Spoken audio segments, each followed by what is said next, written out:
ஆத்து நம்ம விஜய் சிஎம் ஆயிட்டாராம். பக்கத்துல நியூஸ் சேனல்ல கேட்டேன். இது வேற என்ன நம்பர் தெரியல, என்ன சேனல் ஆத்துது?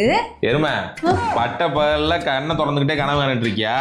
எலெக்ஷன் ரிசல்ட்டே அடுத்த வாரம் தான், போய் வேலையை பாரு.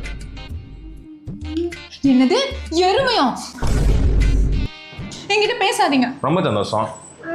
ஏய் நீங்க எஜுகேஷன் லோன் கட்டுறதுக்காக காசு எடுத்து வச்சிருந்தேன், குளிச்சுட்டு வந்து பாக்குறதுக்குள்ள காணும். ஓ அதுவா? சே தேங்க்ஸ் டு பப்பி. உனக்கு என்னதுக்கு தேங்க்ஸ் சொல்லணும்?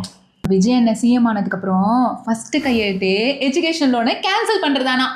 அதனால நீங்க வச்சிருந்த காசை எடுத்துட்டு போய் மீஷோல ஹேர் ஸ்ட்ரைட்டர் வாங்கிட்டேன். சும்மா ஃப்ரீஸ் ஆகுறீங்க அது. பொடி லூசு. அடுத்த வாரம் எனக்கு காசு ஸ்ட்ரைட்டு குருவி சேர்க்கிற மாதிரி காசு சேர்த்து வச்சிருந்தேன் எஜுகேஷன் லோன் கட்டுறதுக்கு. அதை எடுத்து மீஷோல ஹேர் ஸ்ட்ரைட்டர் வாங்கிட்டு கேட்டா விஜய் என்ன சிஎம் ஆவாருங்கிறா. அச்சோ நீங்க கவலைப்படாதீங்க ஆத்து. விஜய் எனக்கு கண்டிப்பா சிஎம் ஆயிடுவாரு, எஜுகேஷன் லோனை ரத்து பண்ணிடுவாரு.